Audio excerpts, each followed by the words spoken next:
அதிமுக ஆட்சியில் பல திட்டத்தை இந்த சட்டமன்ற தொகுதியில் நாங்கள் நிறைவேற்றுகிறோம். ராசிபுரம் தேசிய நெடுஞ்சாலை, ஆட்டியாம்பட்டி பெரிய ரோடு, ஏடிசி, டிப்போ, அணைபாளையம் ஆகிய 3 இடங்களில் 93 கோடி மதிப்பீட்டில் மேம்பாலங்கள் கட்டி கொடுத்திருக்காங்க. வெண்ணந்தூர் ஒன்றியத்தில் விவசாயிகள் பயன்படும் வகையில் அக்கரைப்பட்டி மற்றும் மதியம்பட்டியில் ரூ. 11 கோடி மதிப்பீட்டில் பாலங்கள் அமைக்கப்பட்டது.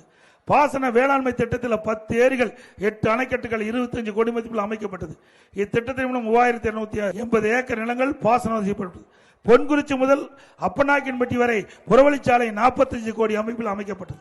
வெண்ணந்தூர் பேரூராட்சியில் அமைந்துள்ள ஏரிகள் 4 கோடி மதிப்பீட்டால் தூர்வாரப்பட்டு கரைகள் பலப்படுத்தப்பட்டு நடைபாதை அமைக்கப்பட்டு பூங்கா அமைக்கப்பட்டது.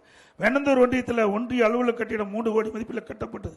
இன்றைக்கு விடியா திமுக ஆட்சியில் கிடப்பில் போடப்பட்ட திட்டங்கள் புதுப்பட்டி முதல் கெடமலை வரை மற்றும் கீழூர் முதல் வடுகம் வரை கோதைமலைக்கு இணைப்புச் சாலை அமைக்க 30.5 கோடிக்கு நிர்வாக அனுமதி வழங்கப்பட்டது. இன்று வரை இந்த திட்டம் மத்தளவாக ஆமை வேகத்தில் நடக்குது.